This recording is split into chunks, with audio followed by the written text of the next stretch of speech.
Bonsoir à toutes et à tous et bienvenue dans votre émission dédiée à l'actualité politique et sécuritaire du Sahel. Ce soir, nous revenons sur l'entretien télévisé du général Abdourahmane Tiani, chef de l'État nigérian, diffusé ce samedi 31 mai.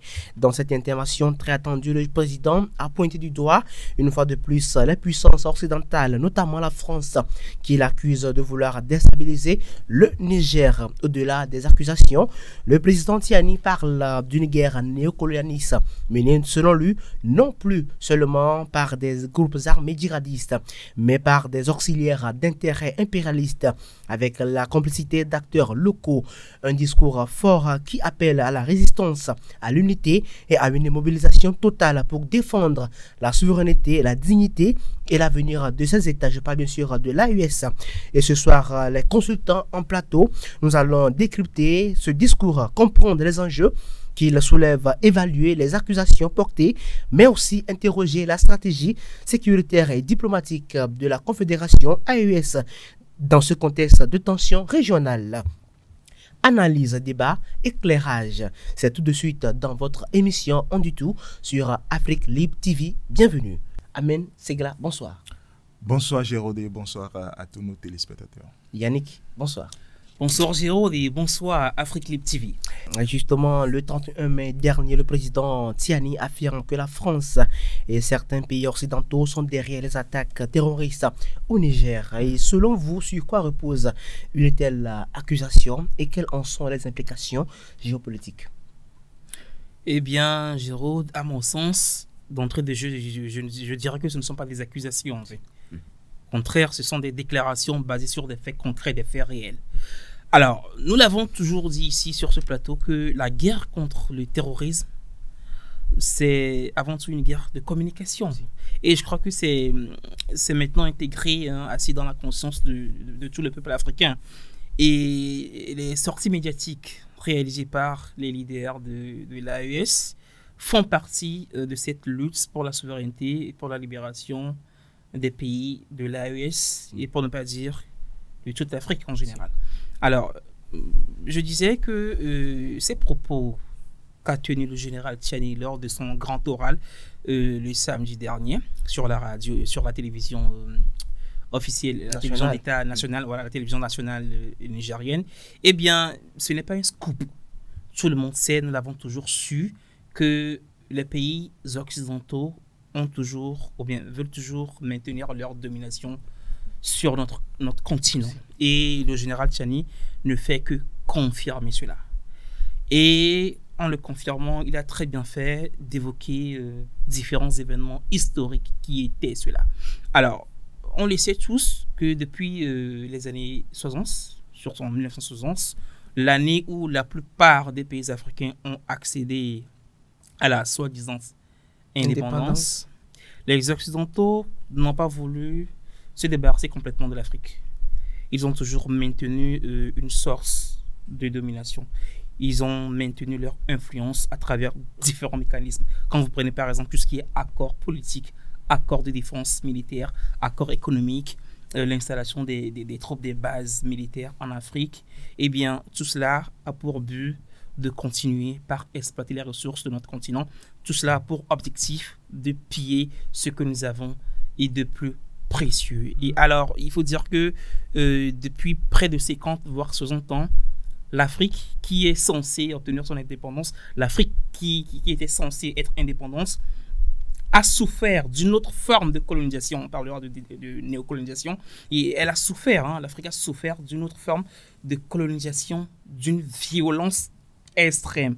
Et aujourd'hui, grâce au progrès de la technologie, avec tout ce qui est mondialisation, eh bien, la lumière est en train de se faire sur des choses qui étaient restées cachées. Et d'ailleurs, je vais le dire que c'est l'un des rares effets positifs qu'a entraîné la mondialisation en Afrique. Quoique, c'est un autre débat. Et alors, ajouté à ce progrès technologique, nous avons également l'émergence d'une nouvelle élite politique et culturelle en Afrique. une émergence d'une nouvelle classe d'intellectuels. Je ne parle pas des intellectuels datant des années d'indépendance, hein, des intellectuels qui ont été formés à Bruxelles, à Paris, et qui ont été réinjectés dans les administrations africaines afin de réaliser les agendas des impérialistes. Je ne parle pas de ça. Je parle d'une toute autre forme d'intellectuels, jeunes pour la plupart, et qui ont maintenant ouvert les yeux sur le fait que l'Afrique a d'énormes potentialités et qu'elle a tout pour devenir le continent le plus puissant économiquement, politiquement, culturellement et dans tous les domaines. Et également, il y a eu l'émergence d'une nouvelle élite panafricaniste, de nouveaux dirigeants qui sont fiers d'être africains et qui sont sûrs que l'Afrique peut s'affranchir des puissances occidentales si on se donne les moyens de le faire. Et parmi ces leaders, nous avons le capitaine Ibrahim Traoré, nous avons le colonel Assimi Goïta, nous avons le général Tchiani, il y en a d'autres. Mais je parle de ceux qui ont formé l'AES. Et parlant de l'AES, l'AES est un exemple palpable de cette lutte-là que cette nouvelle classe d'élites, d'intellectuels, de panafricanistes sont en train de mener. L'AES est aujourd'hui une réalité géographique à part entière, hein, qui est en train de lutter pour la souveraineté, pour la libération de l'Afrique en général. Mais cette lutte, ça ne sera pas un long fleuve tranquille, parce que le général Tchiani l'a évoqué. Il a dit que même si c'est dans 30 ans, 50 ans, 60 ans, 100 ans, attendons-nous à ce que les puissances occidentales nous mettent toujours le bâton dans les roues pour freiner notre élan de souveraineté. C'est cette libération que nous voulons, que nous réclamons tant. Et il a évoqué les événements qui ont toujours suivi la prise au pouvoir, l'arrivée au pouvoir du CNSP au Niger, après que le président, l'ancien président Bazoum a été déchu. Et qu'est-ce qui s'est passé? Ces puissances occidentales, en particulier la France, eh bien, elle a mis en place des cellules de crise, des cellules d'action et de réflexion pour mettre en place des mécanismes pour saper cette souveraineté-là que le Niger réclame. Et rapidement, qu'est-ce qu'elle a fait? Elle a mobilisé la CEDEAO qu'elle contrôle pour sanctionner le Niger. La France. Bien sûr, je parle de la France. Et tout cela montre que ce que le général Tchiani est en train de dire est vrai. Donc cette lutte pour la souveraineté ne sera pas un long fleuve tranquille et que les Occidentaux, dont le destin est entièrement lié au nôtre, feront feu de tout bois pour que leur influence soit maintenue en Afrique. Et regardez par exemple les propos du général Lecointre. Qu'est-ce qu'il a dit? Que s'il faut revenir en Afrique, recoloniser les Africains, y compris par les armes, eh bien, il le ferait. Cela prouve que les pays occidentaux ne voudront jamais quitter l'Afrique, qu'ils voudront toujours maintenir leur influence en Afrique afin de continuer par nous exploiter et par nous maintenir dans la précarité et dans la pauvreté. Donc, ce que le général Tchiani a dit, ce ne sont pas des accusations, je le dis, ce ne sont que des faits que nous savons. Ce sont des faits qui se sont passés et qui continuent par ce passé. Alors, quelles sont les implications géopolitiques rapidement?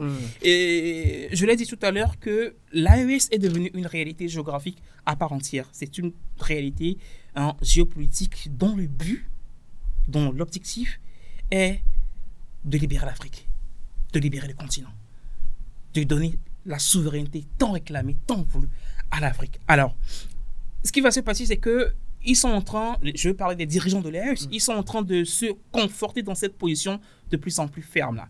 Ce qui va motiver certainement d'autres pays africains qui étaient jusque-là restés réticents, eh bien de rejoindre la lutte pour que la lutte soit encore plus efficace et soit aboutie.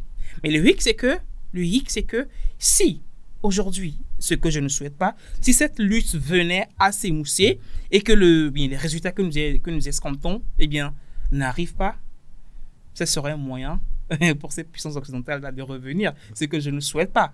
Donc, il faut dire aussi que les pays occidentaux et les pays de l'AES continuent par nouer d'autres partenariats, d'autres alliances. Ce qui est en train de changer la donne. Et c'est de bonne guerre pour les pays africains, c'est de bonne guerre pour les pays de l'AES. Justement, nous allons revenir sur cette partie-là, puisque la partie essentielle de l'entame, c'est de parler de l'accusation. Okay. Vous venez de le mentionner très bien dans vos prises de parole dans l'accusation. C'est Amen. Le général Tchiani qui revient sur l'accusation de la France. Est-ce une accusation ou bien ce sont des faits réels sur le terrain? Mais ce sont des faits, parce que nous avons dépassé cette étape d'accusation. Accuser quelqu'un, peut-être tu as les preuves, tu n'en as pas. Mais aujourd'hui, nous parlons des preuves, nous parlons des faits concrets qui se passent sur le terrain.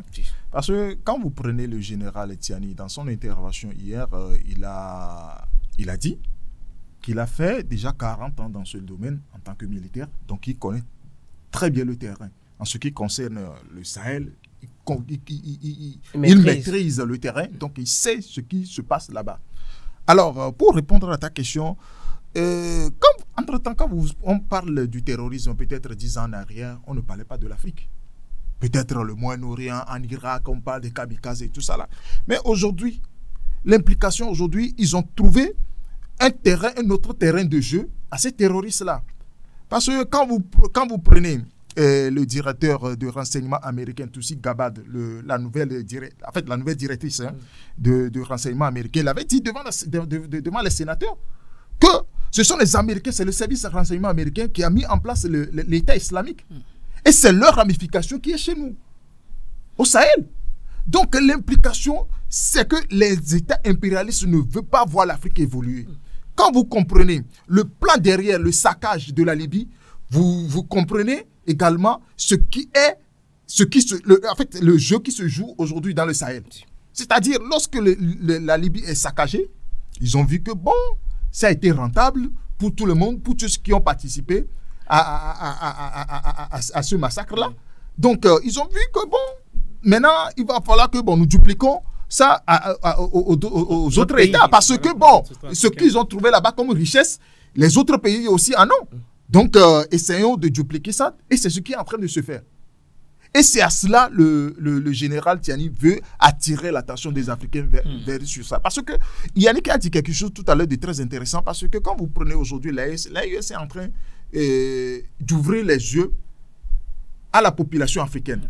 Mais les dirigeants sont encore réticents par rapport à cela. Parce qu'ils craignent les représailles, ce que cela peut engendrer comme conséquence et tout. Mais quand vous prenez, peu importe, trouvez un Africain lambda, posez-lui la question par rapport à l'AES, vous-même, vous aurez la réponse. C'est-à-dire, l'Africain veut la souveraineté, veut s'exprimer en tant qu'Africain. Pas forcément s'identifier à une culture étrangère, non. Mais veut se sentir africain. Et vous ne pouvez pas vous développer quand vous n'êtes pas vous-même. Jamais. C'est à cela les trois dirigeants veulent attirer l'attention de leur population. Et ça, c'est très dangereux pour les pays occidentaux. Parce que lorsque vous allez comprendre que tout ce que vous avez besoin est déjà chez vous, c'est fini pour eux. Ils le savent très bien, ces impérialistes. Lorsque l'Afrique va se réveiller, que tout ce qu'il a besoin, tout ce dont il a besoin pour son développement se trouve déjà chez lui, c'est fini. Et il avait dit, le général Tiani, il a dit même dans son intervention que bon, en fait, je vais essayer d'utiliser son mot. Un peu. Voilà, il a dit, et c'est le stupide Macron qui a ouvert les yeux aux Africains. Parce que très longtemps, ils nous ont fait croire que en venant ici avec les aides de développement, c'est pour nous faire développer. Et nous laissons tout ce que nous devons faire pour notre propre développement, pour s'accrocher à cette aide de développement. Et avec Macron est venu, avec son air grandiloquent, il a dit non, que les Africains, vous avez besoin. Mais c'est ça qui a ouvert les yeux aux Africains. Et aujourd'hui, c'est en train de se retourner contre eux. Et ils essaient de revenir, s'il le faut, avec les armes. Donc, quand vous suivez en intégralité tout ce que le général Tiani a dit, c'est pour mettre encore une fois de plus le plus à l'oreille des Africains et plus pratiquer, plus et précisément à la population du Sahel par rapport à ce qui se prépare venant de ces impérialistes-là. Yannick, nous allons revenir sur l'accusation de la France, mais nous allons aller un peu en profondeur puisque le général accuse Paris de financer et armer directement les groupes terroristes à travers des relais locaux. Avez-vous des éléments pour appuyer ou nuancer une telle position et quelle en serait la stratégie derrière? Alors, souvenez-vous que, je crois, en mars 2025, le général Tiani a eu à faire également un grand oral où il a précisé que dans le lac Tchad, il y a eu des réunions qui ont été tenues où la France en compagnie de quelques groupes terroristes tels que l'État islamique, l'AQMI et Boko Haram. Alors, ils se sont réunis pour discuter des voies et moyens pour déstabiliser l'AES à partir du Niger, où ils ont installé des bases un peu partout dans la zone des 3 frontières entre le Bénin et le Niger. Et donc, c'est une preuve de plus que les puissances occidentales, avec à leur tête la France, veulent toujours déstabiliser, veulent toujours ralentir ce élan de souveraineté dans lequel les pays de l'AES sont en train de s'inscrire. Et ce n'est pas un scoop. Vous savez, la France ne peut pas... la France ne peut pas positionner de façon directe ses soldats. Elle est obligée de passer par les relais, les relais locaux, qui sont les groupes terroristes et d'autres personnes mobilisées à cet effet-là. Le but, c'est quoi? C'est de leur fournir tout ce qui est logistique, tout ce qui est matériel, tout ce qui est financement pour que leur sombre dessein puisse être réalisé. Et il a dit par le passé, et dans cette interview, bien dans cet entretien, il le réitère. Souvenez-vous qu'il a même eu à préciser, et il a donné les données, voilà, les données géographiques du positionnement de ces groupes terroristes, de ces forces en attente qui sont installées surtout au nord du Bénin. Le Bénin où le président Patrice Talon fait semblant de fermer les yeux, fait semblant de ne pas voir ce qui se passe. Jusqu'à présent, il n'a jamais dit qu'il Et souvenez-vous, retenez que il n'y a aucun soldat béninois qui est en train de sécuriser cette zone-là. Et qu'est-ce qu'ils disent? Ils disent que non, ils disent que c'est un vide stratégique, une profondeur stratégique. Je crois que c'est le mot que le général Tchani a utilisé dans son interview, que les Béninois savent avant de faire, ils savent avant de ne mettre aucun soldat là-bas. Non, c'est du leurre. C'est pour que les Français, avec les groupes terroristes, puissent avoir le champ libre pour placer leurs pions, pour placer leurs éléments qui sont prêts à agir. Donc il va falloir que la population du Sahel et la population de l'Afrique en général soient vigilantes, qu'elle fasse attention. Justement, et si Amen, c'est un peu du nouveau pour personne. Hein. Il y a les relais locaux qui soutiennent quand même ces attaques-là en commun accord avec la France. Et quelle serait, parlons maintenant de la stratégie? Alors aujourd'hui, quand vous prenez la situation sécuritaire au Sahel, c'est vrai, nous l'avons dit sur ce plateau, que c'est difficile pour ces terroristes-là de faire encore des recrutements. Parce que à la manière dont les forces de défense ou bien les FDS et les VDP de ces 3 pays coordonnent les opérations militaires sur le terrain, c'est difficile pour eux, avec la sensibilisation qui s'ensuit aussi, c'est difficile pour eux de recruter directement les armes du personnel pour pouvoir tenir ces armes-là. Ouais. Mais du moment où c'est un projet que les impérialistes ont et ils voulaient toujours le concrétiser, ils sont obligés aujourd'hui de recruter en dehors du Sahel pour venir perpétrer les attaques ici. Et le général Tiani l'a dit dans son intervention que tout récemment, plus de 300 hommes ont quitté l'Afrique de l'Ouest pour venir en Afrique de l'Ouest. Et la première vague est venue au Nigeria et la deuxième au Bénin. Il avait dit dans son intervention. Il a parlé de repeuplement, terroriste. Ouais. C'est ça. Et excuse-moi, Amen. Et avant lui, il y avait eu le capitaine Ibrahim Traoré, qui, lorsqu'il était en Russie, en marge de l'invitation qu'il a reçue du président Poutine, il a dit dans une interview qu'actuellement, il y a des mercenaires. Il y a des mercenaires qui sont en train de rejoindre la lutte terroriste, des terroristes qui sont en train d'être recrutés. Et le général Tchani ne fait que confirmer cela encore une fois à travers ses dires. Et ça, c'est un. De deux, leur stratégie encore, c'est de procéder par les rançons. C'est-à-dire, vous allez voir que les ONG bidons vont quitter leur pays, vont quitter l'Europe pour dire que bon, ils sont là pour les œuvres humanitaires dans les pays en difficulté, les pays en crise. Et leur intention, ce sont des militaires en fait. Ils sont là, ils vont se donner à ces terroristes-là.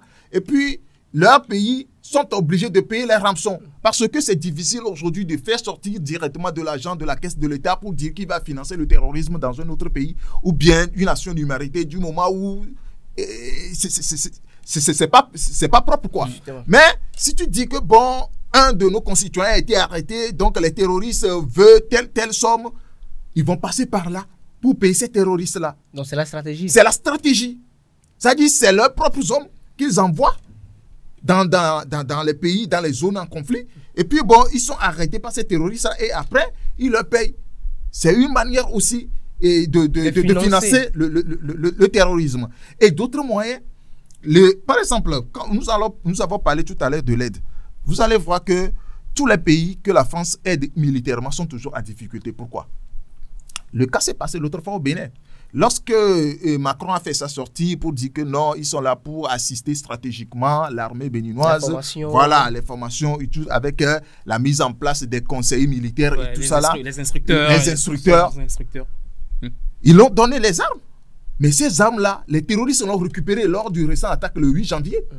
Toutes ces armes, ils ont été récupérées. Parce qu'ils leur ont donné la position là où ils ont placé ces armes-là et comment faire pour les récupérer. Ils ont tout récupéré. Et c'est les terroristes même qui ont exhibé ça comme trophée de guerre. Et le général Tiani en a fait cas dans son intervention. Donc ça prouve combien de fois la stratégie en matière de terrorisme venant de ces impérialistes ont changé. Ces stratégies-là sont changées. Maintenant, il revient à nos pays de changer aussi notre stratégie. Justement. Parce que ce serait difficile, mais ce n'est pas impossible. Parce que du moment où certains pays ne voient pas les choses sous cet angle, ce serait difficile de cerner. Parce que du moment où toi tu refuses quelque chose et à côté quelqu'un l'accepte, ce serait difficile d'arriver au bout, mais ce ne serait pas impossible d'y en arriver. En tout cas, Amen, tu as bien fait d'évoquer le fait que les puissances occidentales utilisent les ONG ou associations humanitaires comme instrument de déstabilisation du peuple africain. Vous savez, ce n'est pas seulement les ONG, il y a également les djihadistes ou bien les groupes terroristes. En fait, le djihadisme a cessé depuis la fin des années 80. Non, personne ne combat plus pour aucun dieu, ce n'est plus religion. Cette doctrine ou bien cette idéologie religieuse. Les djihadistes ne combattent plus pour l'islam. Ils ne défendent plus l'islam. Au contraire, ce sont des instruments qui ont été mis en place, je l'ai dit, qui ont été mis en place par les Occidentaux pour déstabiliser tous les pays qu'ils veulent déstabiliser. Dont le reste, c'est du leur. Justement, Yannick, nous allons rester avec vous. Le président, dans son entretien, a mis en avant les efforts militaires conjoints au sein de l'AES, notamment la création de la force unifiée. Est-ce, selon vous, une réponse crédible et suffisante face aux menaces actuelles? Tout à fait. Tu sais, Jérôse, le Niger, le Mali et le Burkina Faso se sont dit non. Nous n'allons plus compter sur les autres pays, notamment les puissances occidentales, pour assurer notre propre défense. Il est temps que nous-mêmes, nous nous protégions. Et c'est sur cette base-là que ces trois pays ont mutualisé leurs efforts, leurs moyens, pour mettre sur place cette forme unifiée composée de 5000 armes. C'est pour assurer la défense de la région. C'est pour donner une réponse ordonnée à la menace terroriste qui pèse sur cette région-là. Et je crois que ils sont déjà lancés, ils sont déjà déployés sur le terrain. Justement. Ils ont déjà commencé à mener des missions de gauche à droite pour assurer la sécurité et la défense de leur région.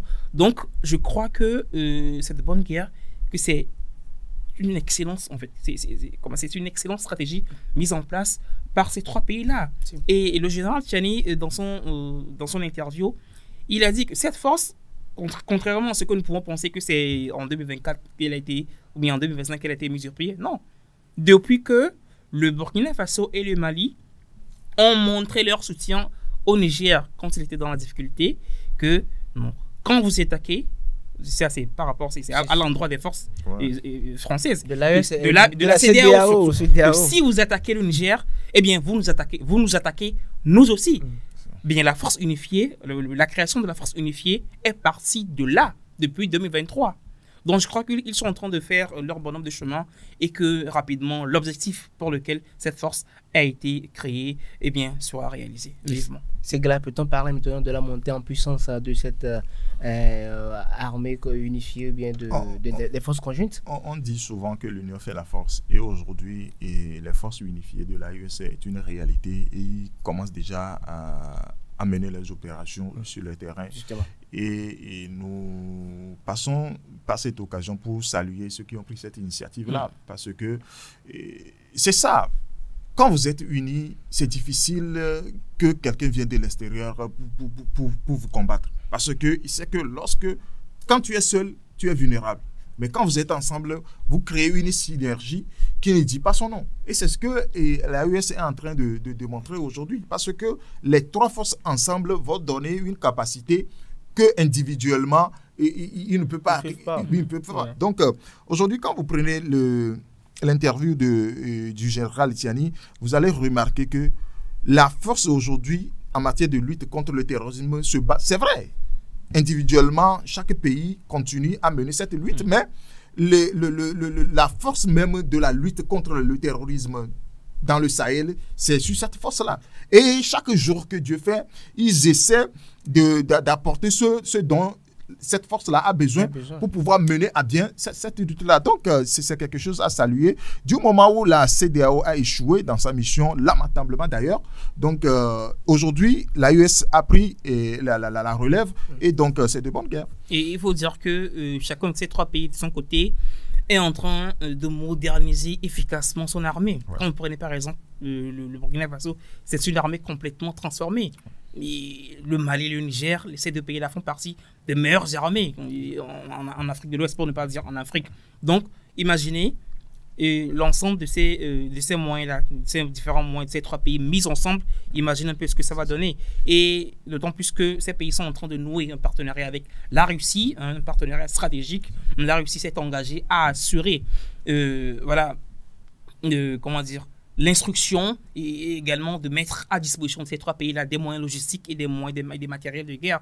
Donc je crois que cette force unifiée est une réponse efficace et stratégique à cette menace terroriste-là qui pèse sur cette région. Mais même si les impérialistes et leurs valeurs locaux pensent que non, c'est de l'art et tout ce qu'ils font, c'est du pipeau. Nous sommes en train de voir les résultats. Voilà, les résultats sont là. Il suffit d'aller. De toute façon, ils ont promis. Et en fait, l'apocalypse à ces trois pays-là, qu'après le départ des troupes français, que le ciel leur tombera dessus. Voilà, que ces trois pays ne tiendront pas même 3 mois. Mais aujourd'hui, bientôt 2 ans ou bien 3 ans, que capitaine Ibrahim Traoré est à la tête du Burkina Faso et le drapeau du pays continue toujours pas à flotter. Donc ça fait deux drapeaux. Voilà. Le drapeau du Mali et le drapeau de l'AES. Il y a un autre drapeau qui vient également. Donc ça montre combien de fois et les pays tiennent debout, ils sont résilients face à tout ce les menaces terroristes. Et parlons à présent de la population. Est-ce que la mobilisation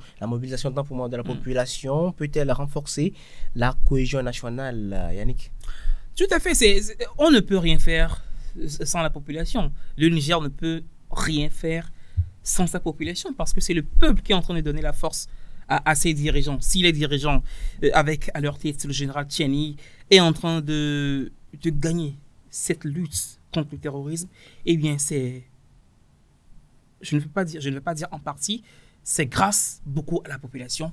Et dans son intervention, il a rappelé cela. Il a salué le peuple, il a salué le soutien que le peuple lui a toujours montré. Et ce n'est pas encore fini.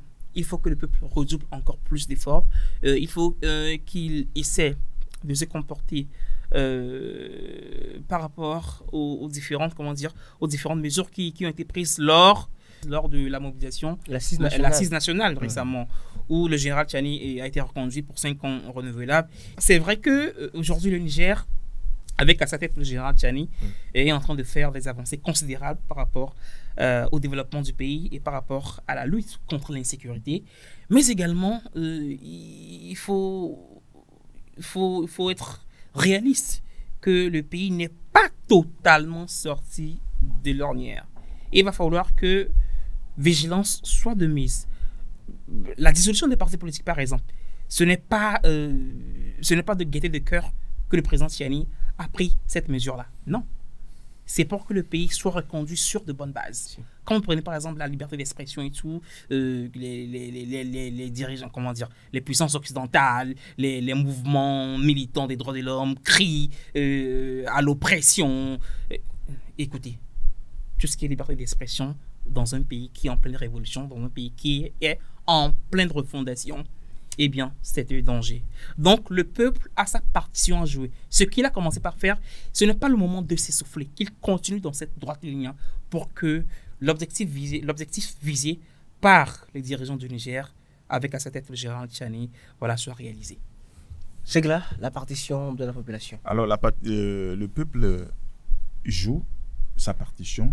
Si le président Tchiani a décidé de prendre le pouvoir, c'est pour faire sortir son peuple de l'ornière. Et c'est pas en posant cet acte, ça ne veut pas dire que le lot du boulot lui revienne. Le peuple aussi doit apporter ce qu'il a à faire pour que, et tout ce qu'il y a à faire pour que le développement soit quelque chose de concret au Niger, soit vraiment fait. Et il y a aussi une chose, c'est vrai, nous tous, nous étions tous nourris par la sauce de la démocratie gréco-romaine, où on nous a appris que pour qu'un président arrive au pouvoir, il doit passer par les élections, il doit faire ci, il doit faire ça. Des conneries. Voilà. Mais aujourd'hui, à voir la situation, à voir tout ce qui se trame dans le Sahel, la population doit comprendre que au grand mot, au grand remède.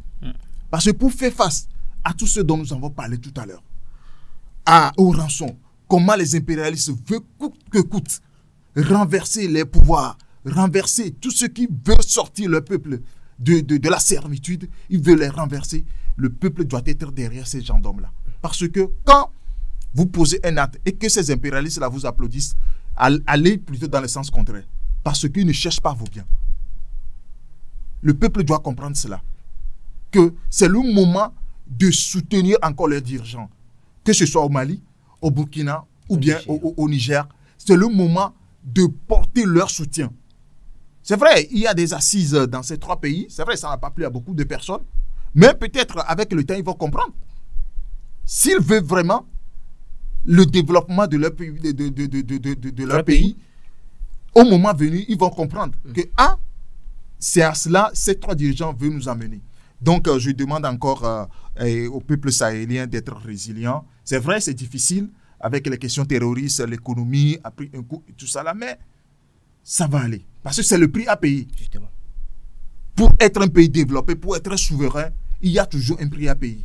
Et peut-être c'est à cela ils s'attellent actuellement. Donc, ils sont obligés de soutenir les trois dirigeants pour arriver à la fin de la mission. Et ce soir, à travers les propos du général Tchiani, c'est toute une vision du monde et du Sahel qui a été mise en débat. Celle d'un continent qui affirme sa volonté de rupture, sa souveraineté et sa capacité à se défendre par lui-même. Et merci à vos chers consultants pour vos éclairages. Et merci également à vous de nous avoir suivis. Prenez soin de vous.